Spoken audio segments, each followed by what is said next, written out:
CGTN, China Global Television Network.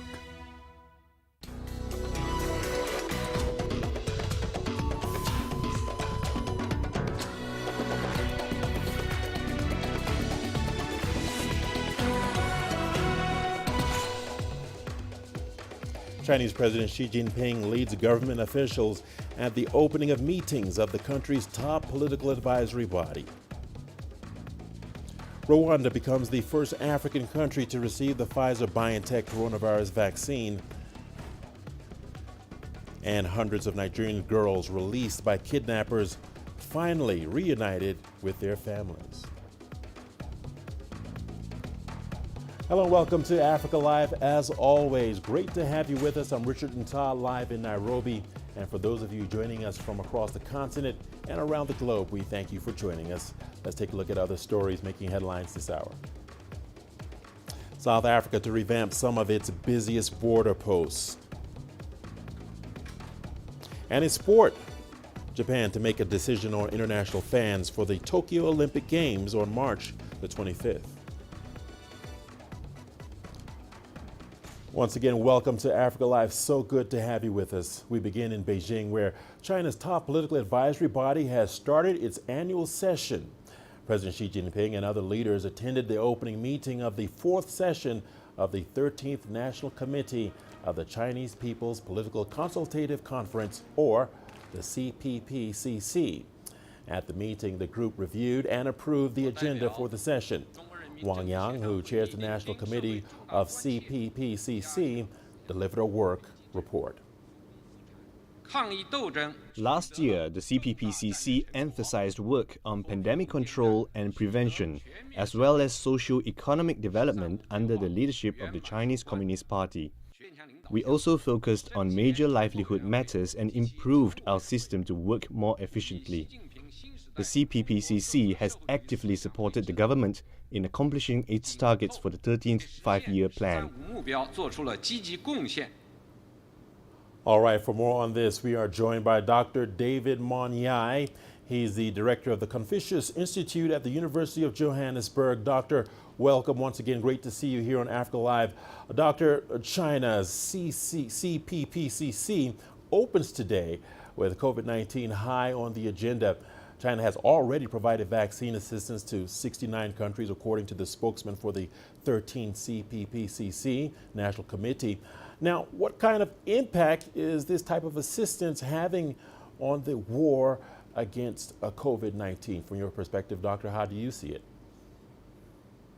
The CPPCC, I think it's a critical forum that Africa, both the AU and all AU member states are following quite closely.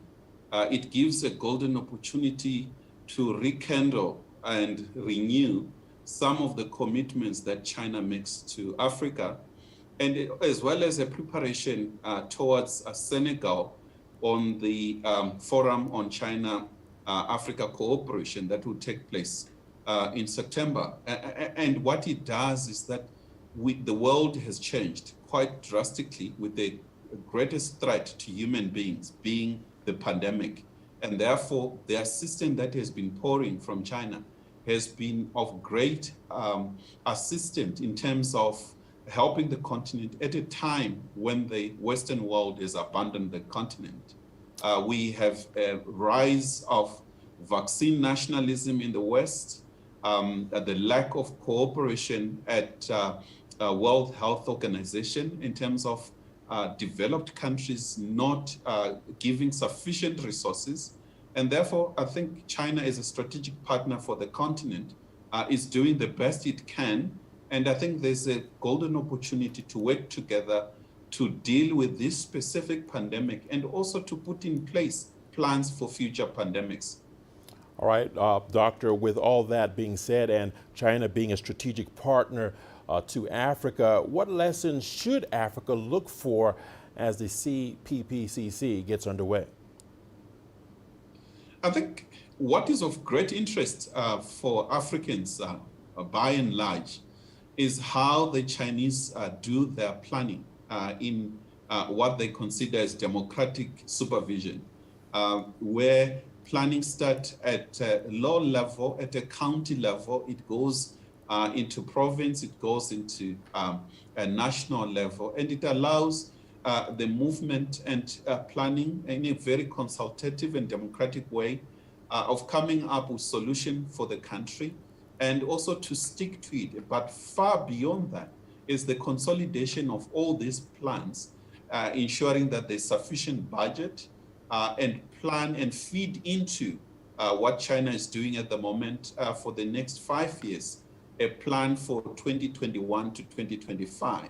I think that kind of doing business, I think it's good for Chinese people in terms of dealing with poverty comprehensively, as well as showcase for our own continent to try to ensure that the plans that we have, policies we have, are implemented effectively and measured so that we see how many people are being uplifted from poverty. Most definitely, Doctor. A lot Africa can learn from there. Dr. David Maniai, let's leave it there for now. We certainly appreciate your insights, and thank you again for joining us here on Africa Live. Now, even as China was fighting the COVID-19 pandemic earlier in 2020, Africa benefited directly from its assistance in so many ways, particularly on the medical front. Here's CGTN's Nick Mundimba with more details. When Africa was hit by the coronavirus pandemic, China quickly stepped in to help countries on the continent. It has since that time continued to support those nations. China sent its first offers of bilateral assistance to African states in the context of responding to the COVID-19 pandemic in late March 2020. The assistance was mainly given by the Chinese government, while other donations were from Chinese companies and the Chinese diaspora, but facilitated by Chinese embassies in African capitals. Here are some examples. In Nigeria, the Mutual Commitment Group, a Chinese company, donated 150,000 medical protection materials to both the Nigerian military and Bauchi State. In Malawi, Chinese Ambassador Liu Hongyang handed over just under 3,000 COVID-19 medical kits to the government. Of course, in Mauritania, the Chinese embassy handed over the health ministry a new infectious disease center at Nouakchott Hospital that has 30 beds, laboratories, and of course, radiology equipment. The embassy also paid for renovations at the China-Mauritania Friendship Hospital. In Uganda, state-owned China Railway 7th Group donated fuel and sanitizing materials to the Arua district government. In Sudan, Chinese ambassador, that is Tohatum Ma Shinmin, added over 400,000 surgical masks to the country's Council of Ministers. In South Africa, the People's Liberation Army donated more than 30,000 PPE materials to the South African National Defense Force. In Namibia, Chinese Ambassador Zhang Yiming delivered 1,000 COVID-19 test kits to Health Minister Kalumbi Shangula at a ceremony in Windhoek. Now, Chinese companies operating in Zimbabwe also invested over $500,000 for the rehabilitation of Wilkins Hospital in Harare, the country's main isolation and treatment center for COVID-19. Early in the pandemic, the Chinese government also began sending to African states teams of medical personnel from China who had experience in treating cases of COVID-19. According to China's National Health Commission, at least 1,000 Chinese medical personnel are working in Africa. Now, China will also contribute 10 million doses of COVID-19 vaccines under the Global Access Facility, also known as COVAX. The Global Vaccine Sharing Scheme is actually due to start rolling out vaccines to low and middle-income nations this month. Rwanda is the first African country to receive the Pfizer-BioNTech coronavirus vaccine. The shipment of over 100,000 doses are from the COVAX vaccine sharing scheme. COVAX aims to provide equitable access to COVID-19 jabs for low and middle income nations. The vaccines were immediately transported to cold room freezers upon arrival in the capital, Kigali. Pfizer said that the dispatch to Africa is a milestone for Rwanda, the region, as well as global health partners. This comes as the country also acquired 240,000 doses of the AstraZeneca jab. The health ministry has indicated that all vaccines are expected to be released today to district hospitals and further forwarded to health centers across Rwanda. Inoculation will begin on Friday, and the vaccine rollout is targeting 30% of the population this year and 60% by the end of 2022. The initial focus will be to vaccinate high-risk groups such as frontline workers, those over 65, and people with underlying health conditions. Meanwhile, the Democratic Republic of Congo has received more than 1.7 million doses of COVID-19 vaccines. The country's health minister, Dr. Eteni Longondo, described the arrival of the AstraZeneca vaccines as a milestone in protecting the lives of Congolese citizens. CGTN's Chris Ochemringa has more from Kinshasa. The first batch of COVID-19 vaccines have arrived in the DRC. The AstraZeneca vaccines were flown to the capital Kinshasa under the COVAX program. The initiative, led by the World Health Organization and other partners, seeks to provide equitable access to COVID-19 vaccines. The DRC health minister has hailed the arrival of the vaccines and says they've already identified who will be the first to get the jabs. We will vaccinate people who have other diseases, like diabetes and high blood pressure and things like that. And we will vaccinate also health workers and the people who are over 55 years old. And they are the three categories of people who are priorities that we are going to vaccinate.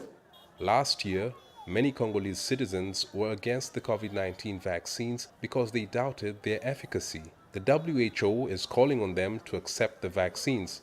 I take this opportunity as we are in front of the media to ensure to say the population that the vaccines which are available or have been authorized by WHO are safe, and since they have been using in other countries, as you know, there have not been any significant adverse effect. It means we are confident about the quality, and the population should also accept the vaccines. The government has also been conducting awareness campaigns to try and change the negative attitudes toward vaccines. We have already started, 2 weeks ago to sensitize people living in Kinshasa about this vaccine, and we think that now the acceptance rate is increasing, is now improving. And we will continue to sensitize people living in Kinshasa, but also people living in the countryside, in the provinces. The government expects to receive 6 million doses of vaccines from the COVAX facility this year. Authorities plan to vaccinate 20% of the population in 2021, but that will require many more shipments like this. The first phase of the vaccine rollout is set to begin in April. Vaccines will be sent to 4 provinces in the DRC that are most affected by the pandemic. Some of those provinces had serious challenges of poor infrastructure. The government will rely on the support of the international community to distribute the vaccines. Chris Ochemringa, CGTN, Kinshasa, Democratic Republic of Congo. China is sending Egypt a second donation of COVID-19 vaccines. This latest batch of Sinopharm shots is expected to arrive in Cairo within days. Here's Adel El Mahroui with more. The biggest shipment of COVID-19 vaccines Egypt has so far received was from China. 300,000 doses of the Sinopharm vaccine arrived in the last week of February. Beijing announced that it is sending a second donation to Cairo. I would like to bring some good news. The Chinese government decided to present a second shipment of the Chinese vaccine as a gift to Egypt. We would like to support Egypt so it can defeat the pandemic. China is keen to work with Egypt to build a community of human health. China is one of the most helpful countries in supporting Egypt with the COVID-19 vaccine. Most of the doses in Egypt are the Chinese Sinopharm. The health ministry is looking for stronger support from China through acquiring the manufacturing rights from another Chinese vaccine, which is Sinovac. That could make Egypt a hub for manufacturing the vaccine. In total, Egypt says it has received 400,000 vaccines. On Sunday, the health ministry began online registration for older people and people with chronic disease. Any citizens, foreign residents or refugees who fit these criteria can apply for getting a jab. Egypt has somewhat overcome its crisis in acquiring vaccines. That has become clear as the country is about to cross the 1 million vaccines mark, with the Chinese Sinopharm vaccine and the 2 types of AstraZeneca vaccines from India and South Korea. Egypt has registered more than 183,000 COVID-19 cases. Nearly 11,000 have died from the disease, and about 31,000 are active cases. Egypt says it will begin COVID-19 vaccination for citizens this Sunday. Besides China's second donation, the country is expecting some 8.6 million jab in March. Adel Mahroui, CGTN, Cairo. Hundreds of schoolgirls kidnapped last week from a school in northwestern Nigeria have been reunited with their families. The students were returned to the government girls' secondary school in Jangebe, from where they were initially abducted.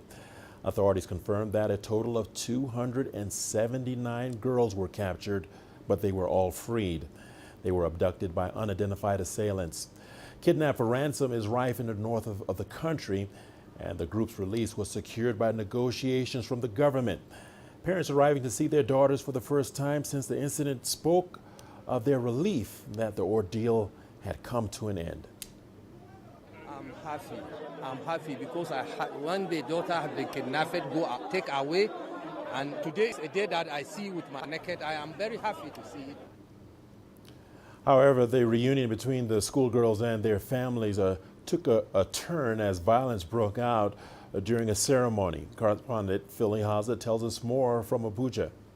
According to locals, at least 3 people were hit by bullets, and one of them died after security operatives shot into the air and fired tear gas at a group of protesters. A ceremony was organized by the government to reunite the 279 schoolgirls kidnapped last week with their parents and relatives, but the occasion turned violent as angry locals invaded the school premises, throwing stones at the government officials and disrupting the process. The police are yet to comment on the incident. Critics have blamed the government for failing to catch the perpetrators of the abductions and not doing enough to end the spate of kidnappings in the north. According to the state governor Bello Matawalle, efforts are being made to arrest the criminals, and the government is working to protect schools and other soft targets from kidnappers. President Muhammadu Buhari has also deployed more military and police personnel to the state to apprehend criminals and restore peace and calm to the entire region. Phil Ihaza, CGTN, Abuja. Well, don't go away. The news continues on Africa Live. Here's a look at what's ahead. Senegal's opposition leader arrested after his supporters clashed with police. And a South African student's app that solves complex maths problems is gaining popularity.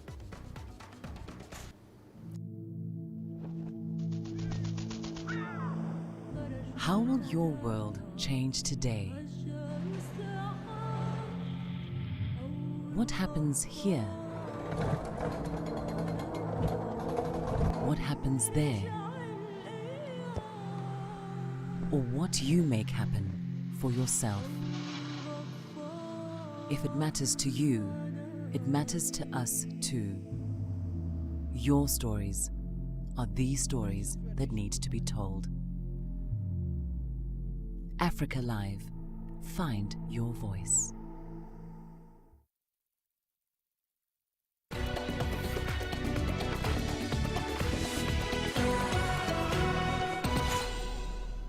Welcome back, everyone, to Africa Live. I'm Richard Nta. Thanks for staying with us. Top national security officials have gone before senators to answer questions on the January the 6th Capitol riot. And they're saying costly delays left U.S. law enforcement overwhelmed. Meanwhile, Capitol Police say intelligence shows a militia group may be plotting to breach the Capitol, leading the House to cancel a scheduled Thursday session. CGTN's Sean Kellebs has more from Washington. Yes, while the hearing goes on the inside, still graphic reminders outside. The fence, razor wires, and thousands of troops still patrolling this area 2 months after January 6th. Now, a lot of the testimony today really focused on General William Walker. He is in charge of the National Guard for Washington, D.C. He received a call, 1:49 on January 6th, from the head of the Capitol Police saying that they dearly needed help, that there had been a breach, and Trump supporters were making their way inside the Capitol. The general wanted to deploy the troops but could not. He needed to have confirmation from the Secretary of the Army, which he did not have. Now, he was ready to get those troops moving, but it took 3 more hours before they got down. And in part because the general said the Pentagon was worried about the optics, how it would look to have about 1,500 National Guards troops patrolling the Capitol on the day Biden was going to be confirmed as the next president of the United States. The Army senior leaders did not think that it looked good, it would be a good optic. They further stated that it could incite the crowd. Walker was also specifically asked if he had heard any kind of concern about that during the summer protests that featured Black Lives Matter. He said the word of optics never came up in that discussion. Also, there's concern about March 4th, on Thursday. That is a day that QAnon conspiracy theorists believe that perhaps Donald Trump could be ushered back into the city to be sworn in as president. Now, why March 4th and why this theory? Well, until 1933, the day the president was inaugurated was March 4th. So there has been this theory kind of circulating online. But Capitol Police, while they are beefing up security in the area, they say they have no credible reason to believe that they're going to see any kind of huge turnout on Thursday. Sean Caleb, CGTN in Washington. Senegal's opposition leader Ousmane Sonko has been arrested in the capital, Dakar. His lawyer said the arrest was after his supporters engaged in security officers in a scuffle ahead of his scheduled court appearance on rape charges. The 46-year-old opposition leader has dismissed the rape charge as being politically motivated. Sonko was arrested before reaching the courthouse. Sonko's lawyer said he was arrested on charges of disturbing public order and participating in an unauthorized demonstration. Controversy has followed Sonko after an employee at a massage salon filed rape charges against him last month. The opposition leader challenged President Macky Sall in the 2019 elections but lost. He has gone on to accuse President Sall of conspiring to remove him from the 2024 elections. This as uncertainty grows over whether President Sall will seek a third term in office in 2024. The Senegalese constitution limits presidents to 2 consecutive terms. Sall has launched a constitutional review in 2016, raising suspicions he may want to run again. African leaders have called for higher investment in primary health care and increased local manufacturing of key medical products to combat future pandemics. Now, this as the COVID-19 pandemic continues to unpin lives and economies across the world. From Cairo, here's Yasser Hakim with the details. The outbreak of the COVID-19 and its effects on the continent dominated discussions at the highest level of the second edition of the Aswan Forum that aims at kickstarting Africa's economic recovery after the pandemic-induced slump. This is the ideal time to study together the huge challenges that face our nations and to discuss and research the best means and tools to support our efforts to recover from the pandemic and to better rebuild in order to take our continent out of this crisis into safety. The forum emphasized that while Africa has shown leadership in addressing the health impact of the COVID-19, the pandemic has exposed the continent's economic underbelly and also its fragile healthcare system. The pandemic has highlighted the critical importance of increasing domestic health financing on our continent. National health systems have been the backbone of pandemic response. Tools are available to help governments not only spend more, but spend better. We must further strengthen Africa CDC to ensure its autonomy and effectiveness. Regional leaders called for timely action to help withstand the future economic shocks, including from the fallout of the coronavirus pandemic. The ramifications of the pandemic will indeed be far-reaching across all spheres of life, thus endangering peace and security, human capital development, and the socio-economic recovery. It is paramount that we relook at our respective national health infrastructure and health financing models. Sustainable peace and development in Africa in the post-COVID-19 era will be largely dependent on our collective commitment to implement the conventions, treaties, protocols, and agreements already adopted by our continental body, the African Union. The rollout of the COVID-19 vaccines is expected to boost recovery, but there have been concerns that the continent is falling behind in securing the vaccinations. I reiterate the solidarity of the United Nations with the people and governments of Africa at this time. Vaccines must be a global public good, available and affordable for everyone, everywhere. And the world urgently needs a global vaccination plan. And I'm urging the G20 to bring together countries, companies, and international organizations and financial institutions with the required power, scientific expertise, and production and financial capacities. I'm also calling on the international community to support the world's most vulnerable people and countries, from strengthening health systems to providing debt relief. Panelists expressed optimism the pandemic will have been contained before the next forum, as the continent's economies accelerate efforts to recover from the downturn. Yasser Hakim for CGTN, Cairo. And to give us more perspective on the ongoing Aswan Forum, we have Ambassador Ahmed Abdel Latif, the head of the Aswan Forum Secretariat and Director General of the Cairo International Center for Conflict Resolution for Peacekeeping and Peace Building. He joins us live via Zoom from Cairo. Well, Ambassador, thank you for taking time out of your very busy schedule to join us here on Africa Live. We certainly appreciate it. Let's dive straight into this one. The Aswan Forum's dominant topic is economic recovery and rebuilding after the pandemic. How do you see these discussions shaping the way forward for African leaders?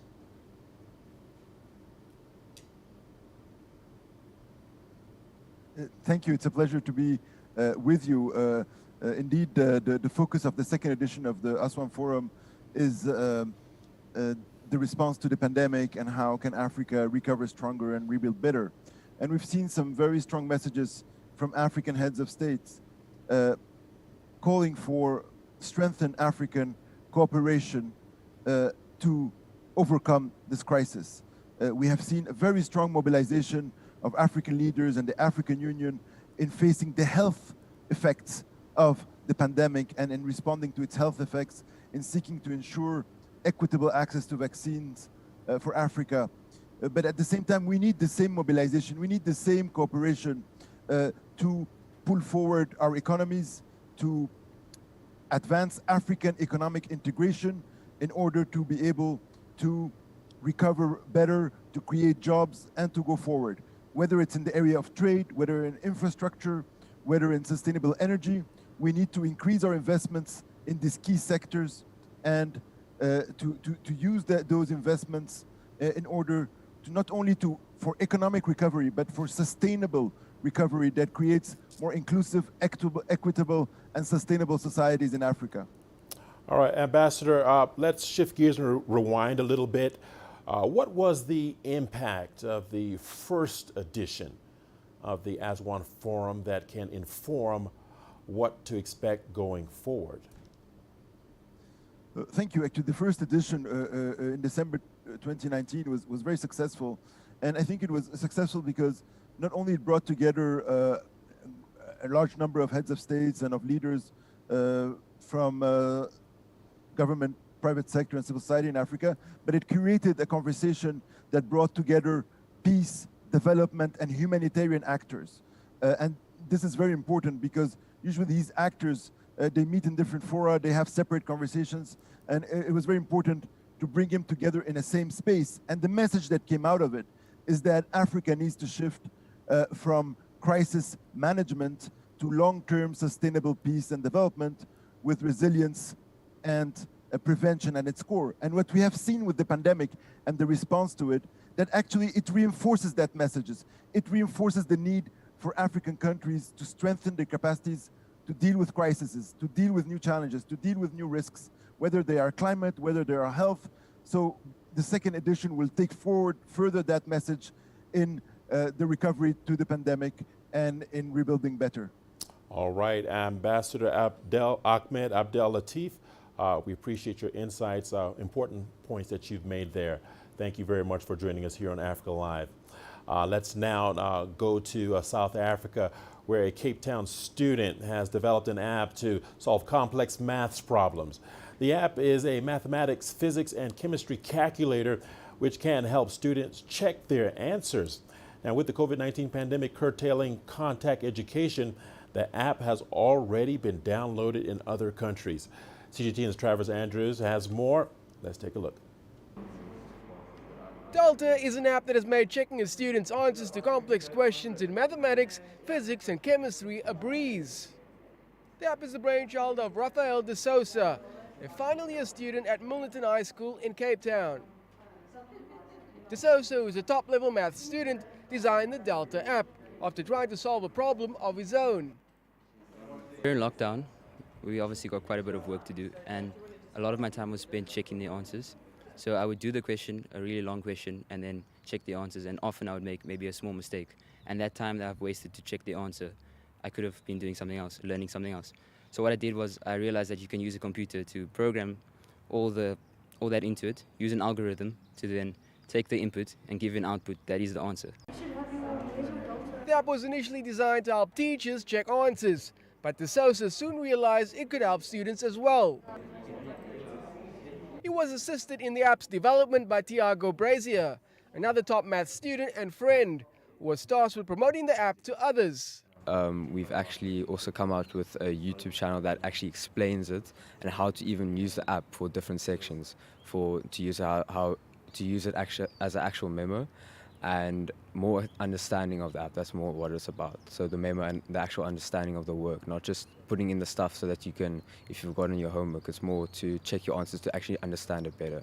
There's different sections, patterns, graphs. Designed to work seamlessly across various curriculums, Delta has been downloaded by students around the world. Possibilities of what it can do and the time-saving issue that goes with it, and the wonderful efficiency of the app has made it more and more popular, and it seems to be growing now in an exponential way, even to other countries. And that popularity could grow even further, because the free app will also be available on both Android and Apple platforms, and will include an upgraded version in the near future. For many students, South Africa's lockdown has not only sparked a sense of creativity in them, but also a sense of social solidarity, and that is where the Delta app is rooted in. A goal that was set out to get students over the finish line in trying and difficult times. David Maniai, CGTN, Cape Town. And we're not done just yet. It's time for our business segment. Here's a peek at the headlines. South Africa to revamp some of its busiest border posts. More Tanzanians turn online for retail purchases as the coronavirus restricts interactions. In the desert country of Namibia, an unlikely fashion movement is amassing growing interest. Laurentius Gibart, or Lou the Vintage Guru, as he is known, is a leading figure in the so-called Afro-Dandy movement. Together with his friends, he searches out second-hand pieces of clothing, remolding them into bold and exciting new vintage fashion statements. In Africa, for the Africans.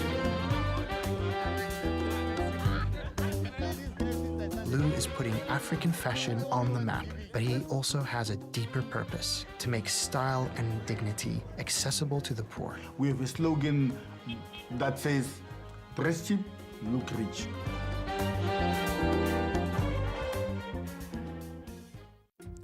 Africa is the nexus of enterprise, and global business will tell you why it matters. From the mega investment projects to multi-billion-dollar mergers and acquisitions. Africa today collects, just in terms of revenues from taxes alone, $545 billion a year. If you take 10% of that and you devote it to the energy sector, problem solved.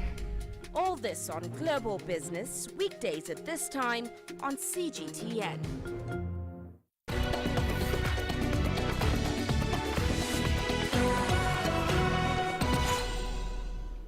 Time now for our business segment. Thanks for sticking with us here on Africa Live. South Africa has announced a massive infrastructure upgrade at its main borders. There's over 50 land ports across the country, but only a handful of the busiest border posts will be revamped for now. CGTN's Richard Nta has the details. The Bight Bridge border with Zimbabwe will be the first to get upgraded. The border post was built back in 1929 and was last upgraded in 1995. The border is infamous for long queues and gridlocks. The disrepairs also led to illegal migration. Infrastructure development should be a priority for the government, and we agree. In fact, capital spending is the fastest growing component of non-interest spending. The spending is complemented by the Infrastructure Fund. Over the next 3 years, the Development Bank of Southern Africa will package blended finance mega projects of at least 200 billion rand. Government has committed 10 billion rand over the next 3 years in this regard. The upgrades are meant to redesign the ports to ease truck and freight congestion. A new border management authority has been appointed to oversee the development and also improve efficiencies across the country's borders. There's always an opportunity to do things differently, to invest on a bigger scale, infrastructure-wise, to look at maybe even going more deeper into renewable energy, into the green space, just to think differently around our economy and the things and the sectors that have worked and the ones that really need to be changed. But it's not only about trade. Thousands of people move through these borders daily. Humanitarian needs will also be addressed. Women are involved in like 75% of economic activity and cross-border trade. So now, with the opportunity that the AfCFTA brings, with them being able to trade on a bigger scale with more countries, we're going to have to consider the typical woman selling, let's say, chitenges, which is the traditional African clothes on the side of the road. How do you then make it easy for her to move in between borders?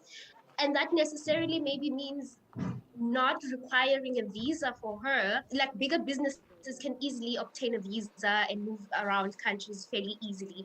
But for someone who's working for themselves and they really want to wake up, maybe get to the next country within that day and come back maybe within that same day. The infrastructure upgrade will take about 5 years to complete, paving the way for a more efficient system to ensure the smoother movement of people and trade. Richard Nta, CGTN, Johannesburg, South Africa. In Tanzania, urban shoppers are moving away from more traditional forms of retail buying and opting for contact-free and digital transactions. A study published by MasterCard shows that 72% of Tanzanians have been spending more money online since the start of the COVID-19 pandemic. CGTN's Daniel Kijo has more. Piki is Tanzania's leading e-commerce platform. The food delivery app was founded in 2019 and is part of the country's recent e-commerce market boom. It handles over 1,000 orders a day, employs 100 riders, and operates in 3 regions. A lot of customers trust Piki. They order every day. They order maybe 3 times a day because we are reliable, we are fast, and we meet those expectations that they have. Jumia, Africa's leading online retailer, known as the Amazon of Africa, shut down its operations in Tanzania in November of 2019. It claimed the country's e-commerce market was too small. Ibrahim Dunguru, a digital marketing expert, says a lot has changed since Jumia left Tanzania's e-commerce rat race. Ilikuwa ni ngumu kwa sababu watu wengi walikuwa hawezi kutumia email. It used to be hard because people didn't know how to use emails, navigate websites, etc. But now it's easy because a person can just download an app or get on social media like Instagram and Facebook. So what has helped create usage is social media. These are easier to use. Since COVID-19 hit Tanzania and limited movement, multiple e-commerce platforms have sprung up. Payment for online purchases is made using mobile money, removing the need for physical shopping. With its 27 million internet users, Tanzania is the 4th largest e-commerce consumer base in Africa, second only to Kenya. And with a population of 60 million, there's lots of room for growth. With COVID-19, The role e-commerce platform played in the lives of local businesses changed almost overnight. Emmanuel says the potential for growth is massive. The plan for Piki is to become a super app where most of the services that a customer needs on a daily basis will be available. So beyond food, beyond maybe electronic delivery, so things like services and those kind of things will also be available. Services, transportation, and those kind of services. Cash on delivery remains Tanzania's preferred method of payment. Experts say it's still unclear how consumer behavior will change in the country. Daniel Kijo, CGTN, Dar es Salaam. The majestic sight of elephants roaming beneath Mount Kilimanjaro has long lured throngs of wildlife lovers to Amboseli National Park on Kenya's border with Tanzania. As Kenya celebrated World Wildlife Day on Wednesday, the free movement of some 2,000 Amboseli elephants, along with 24 other wildlife species plus cows owned by local Maasai people, may be under threat from an avocado farm. The majestic sight of elephants roaming beneath Mount Kilimanjaro has attracted wildlife lovers to the Amboseli National Park. But the natural habitat hosting the free movement of some 2,000 Amboseli elephants may be under threat from avocados. There will be a problem because Amboseli National Park will not have a place where the animals can go and graze. The sanctuary will die because it depends on the animals from Amboseli, and if the corridor is closed, the sanctuary will die. The Kenya agricultural company Kiliavo Fresh Limited, which has farms near Amboseli on 180 acres of land, is building nurseries and preparing to grow the fruit, whose popularity is growing worldwide due to their high nutritional value. There's even more farmers around this one, and there's even larger farms. And many people there are also doing the main economic activity of this area is farming. And it's another source of making their land to have value. So they are really happy about the project. Conservationists have flagged the threat, saying the plans will block the crucial Kimana wildlife corridor. The way for the animals to go to Chulu or Savo will be blocked, and that will be a big problem. It will cause a big human-wildlife conflict because they will try to pass through routes that are inhabited by people.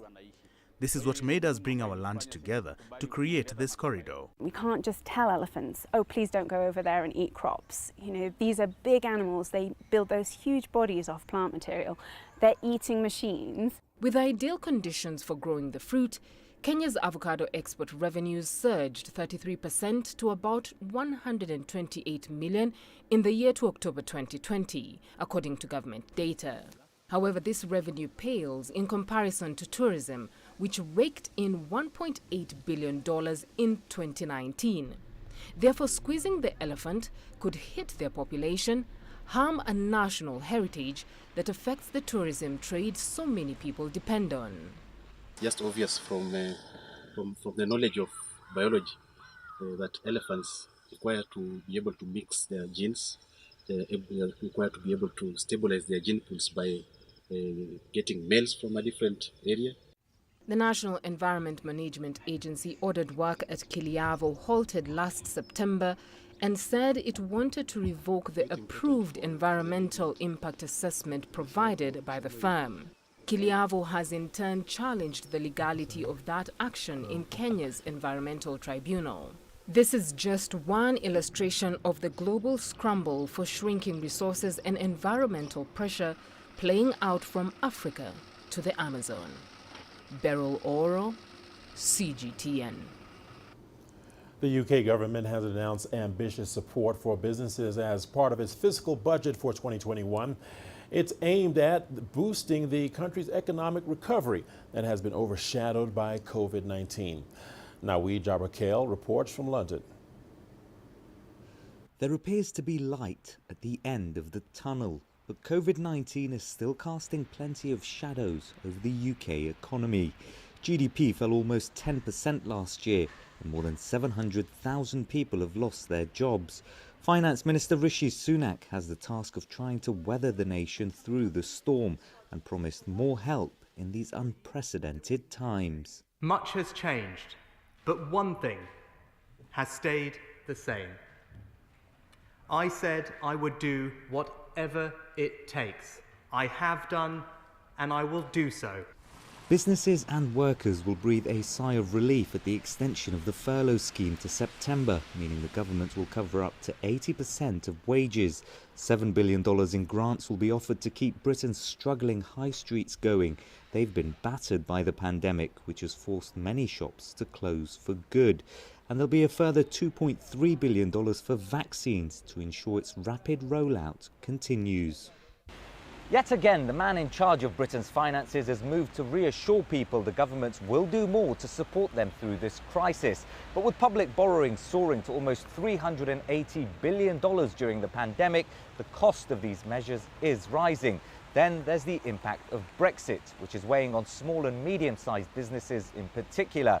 And despite the UK's world-leading vaccine progress, there remains significant uncertainty around COVID-19 and new mutations, which will pose another risk to any economic recovery. One way to pay for the ballooning debt is a rise in taxes. Individuals have been largely spared this time, but businesses will soon have to pay more.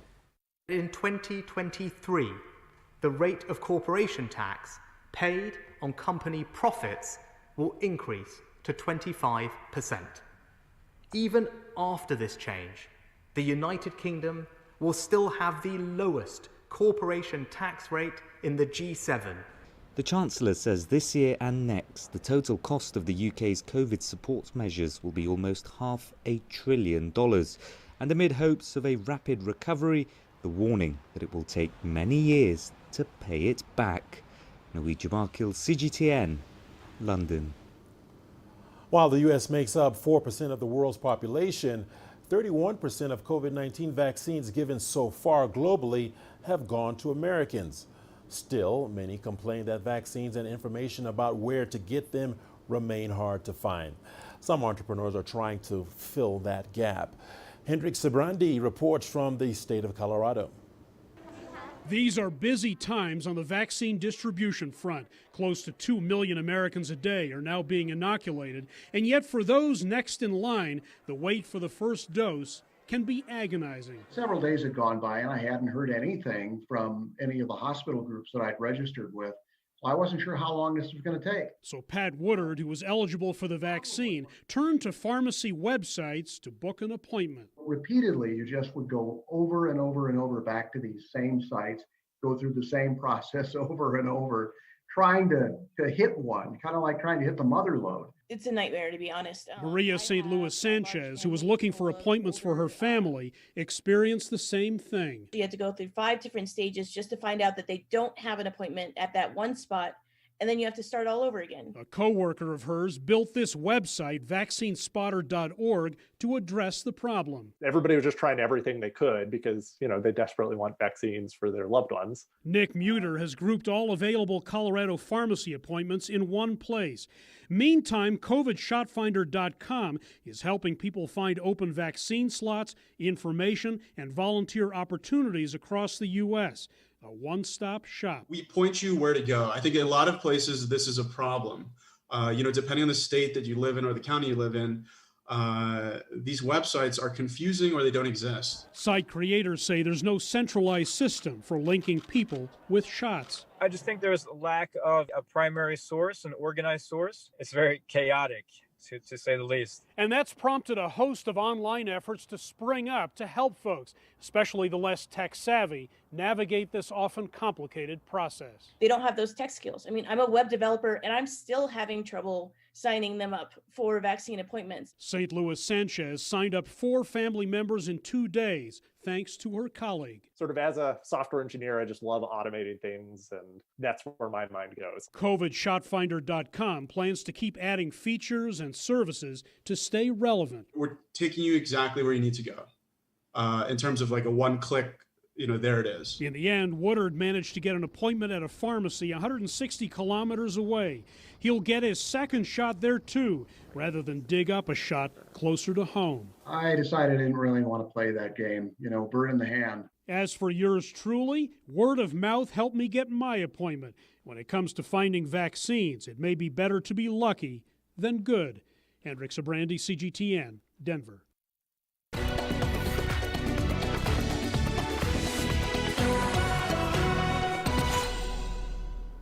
Conservationists in Uganda are mourning the death of a well-loved rhino named Nandi and her calf.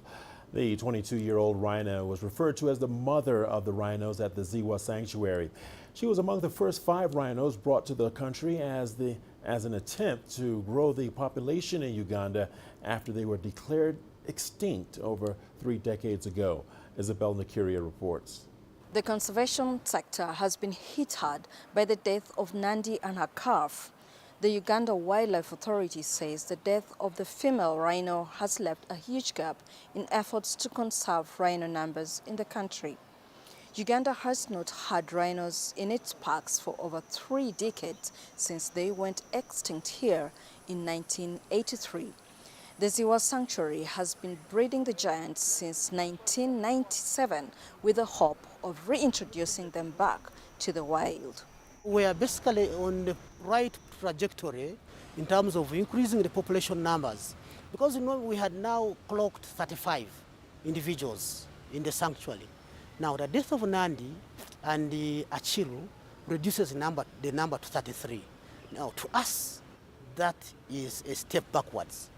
But also, it is a learning point. Where did we go wrong? Nandi had been unwell since April 2020 when she conceived. Her calf died in January, 10 days after delivery. Several tests have been conducted to find out the cause of her illness, but her death is still being investigated. A team of our veterinarians were always going to Rhino Sanctuary on a weekly basis to check on Nandi, because she was a special case that needed special attention. At some point, they applied some dewormers, we applied the antibiotics, and we picked samples to get to know exactly what was disturbing Nandi. Nandi was donated to Uganda by the Disney Animal Kingdom in the US in 2006 when she was 7 years old. Isabel Nakiria, CGTN, Kampala, Uganda. We've got your sports news coming up after the break. Here's a look at what's ahead. In sports, Japan to make a decision on the international fans for the Tokyo Olympic Games on the 25th of March.